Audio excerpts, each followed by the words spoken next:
Breaking news on Friday, the Department of Justice will begin the process of releasing some 6,112 federal inmates under the U.S. Sentencing Commission's new sentencing retroactive guidelines for drug offenders.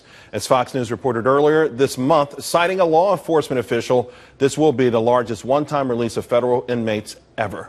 Jillian Melchior is back, as well as Chuck Nash. Captain Nash, I've got to go to you on this. A lot of people are really appalled as we see more and more violent crime across this nation that the federal government at this particular time will release over 6,000 inmates. Charles, a lot of these folks that are in there for crimes that they pleaded down from a major crime to some minor things just so that they could get a conviction and unclog the court system. As the president said yesterday in a speech, he referenced the unprecedented low level of crime. And the reason is because we're locking the bad people up. So if we let them out, the results are going to be fairly predictable. Yesterday, Jillian, we had the funeral of the 4th New York City police officer who was killed. Yeah. Killed by a guy who was put in a program, who was actually released because he was considered a first-time drug user, PCP drug user. He had over 20 arrests. He shot a teenager. To Captain Nash's point, this guy was dangerous any way you looked at it, and that this judge found one small loophole to let him go. I think we're going to be seeing more of these people in this part of this release program. I think so, too, but we've also got to look at how the politics are affecting this. I think this is very much in response to sort of the tensions between police in the last year. And, you know, you see concern about over-criminalization, concern over about over-incarceration.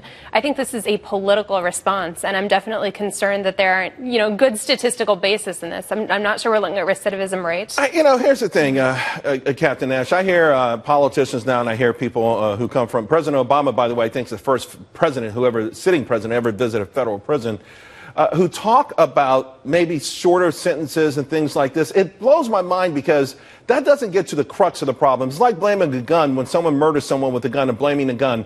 I don't think that this gets to the crux of why these people took the route of being criminals in the first place.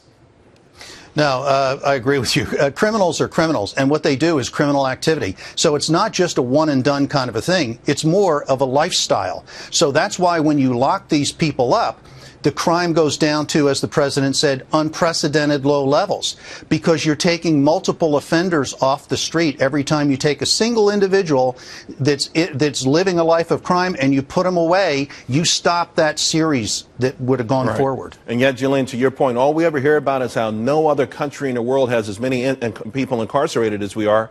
But many people will close their doors at night, send their kids to school in the morning, and feel safe, feel good. Yeah. I mean, the bad guys are supposed to be in jail. Yeah, that's true. You know, I think one of the other really interesting facets of the story is looking at how many are being released, not put on the streets, but deported.